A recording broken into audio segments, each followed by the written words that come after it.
Əgər mağazadan aldığımız mal tələblərə cavab verməsə, evə aparandan sonra malın yararsız olduğu məlum olsa, hətta hədiyyə etdiyin adamın ölçüsünə və ya zövqünə uyğun gəlməsə, təəssüf ki, onu mağazaya geri qaytara bilmirsən. Satıcılarsa yalnız mala zədə yetirməmək şərti ilə alınan malın üzərindən bir neçə saatdan artıq vaxtın keçmədiyi təqdirdə malı geri götürdüklərini bildirirlər. Alıcı həm görsə ki, bu köhnə maldır, qaytarmaya haqqı var onun. Əlbəttə ki. Amma təzə malı qaytarmaq, gedib 1 saatdan sonra, 2 saatdan sonra gətirməyə haqqı var, qaytarmaq olar.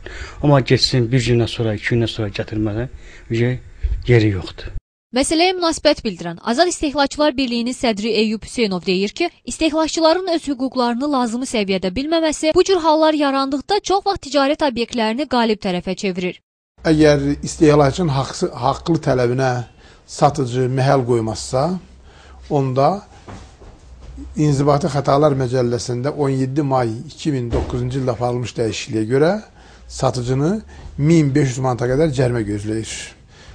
Bu halda ki, istehlakçının əlində kassaçıq olsun və istehlakçı dövlət orqanları, yəni İqtisadi İnkişaf Nazirliyi yanında anti-insar siyasəti və istehlakçıların hüquqları müdafiəsi dövlət xidmətinə müraciət etmiş olsun. Eyyub Hüseynov hətta kredit yolu ilə alınan malların da 14 gün ərzində qaytarıla biləcəyinin mümkün olduğunu vurğuladı. Kreditin olan mallar da dəyişdirilə bilər, geri qaytarıla bilər. Biz hər gün 4-5 malı, o cümlədən avtomobili, alınmış avtomobili belə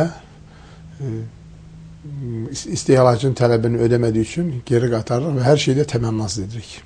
Amma bir sıra mallar var ki, onlar geri qaytarılmayan və dəyişdirilməyən mallar siyahısındadır. Bu malların siyahısı Nazirlər Kabineti tərəfindən təsdiqlənib. Bura qızıl və qızıl məmulatları, parfümeriya, kosmetika malları, şəxsi gigiyenik əşyalar, alt paltarları, uşaq oyuncaqları və digər əşyalara aiddir. Gülbən Hüseynli, Vüsal Ələkbərov, Namiq Şirinov, Xəbər xətti.